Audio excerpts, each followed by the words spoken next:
সে অনেককাল আগের কথা, এক গ্রামে একজন মাটি বিক্রি করে সংসার চালাতো। মাটি খুঁড়তে খুঁড়তে একদিন একটা পাথর পেয়ে গেল। পাথরটা বেশ চকচকে ছিল, তাই সে গাধার গলায় পাথরটা ঝুলিয়ে রাখলো। পাথরটা নিয়ে যখন সে বাজারে গেল, তখন একজন দোকানি বলল, পাথরটা তো বেশ চকচকে, আমি কিনতে চাই। বলল 50 টাকা দাও। 50 টাকায় দোকানি পাথরটা কিনে তার দোকানের দাড়িপাল্লার সামনে ঝুলিয়ে রাখলো। এরপর একদিন এক জুয়েলারি আসলো। জুয়েলার এসে তাকে বলল, এটা কোথায় পেয়েছো? তখন সে বলল, মাটিওয়ালার কাছ থেকে 50 টাকা দিয়ে কিনেছি, আপনি যদি চান 100 টাকায় নিতে পারেন। জুয়েলার একটু চালাক ছিল, তাই সে বার্গেনিং করা শুরু করলো। সে বলল 80 টাকা হলে আমি নিব। আর দোকানিও দিতে চাইলো না।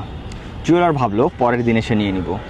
কিন্তু জুয়েলার চলে যাওয়ার পর আরও একজন স্বর্ণ ব্যবসায়ী সেখানে এসে পাথরটার দাম 100 টাকা শুনে সাথে সাথে কিনে নিল। পরদিন ওই চালাক জুয়েলার এসে বলল, পাথরটা কোথায়? তখন সে বলল, আর একজন এসে 100 টাকায় কিনে নিয়ে গিয়েছে।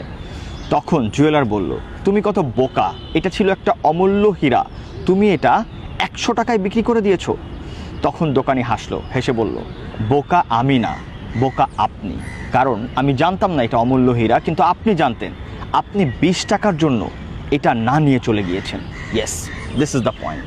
আমরা অনেকেই আমাদের সম্ভাবনা জানি, আমাদের পটেনশিয়াল জানি, কিন্তু জেনেও প্রয়োজনে সেটাকে কাজে লাগাই না। ভাবি কালকে শুরু করব, আসলে কালকে না, যেই কাজটা আমি কালকে করব সেটা করা উচিত আজকে।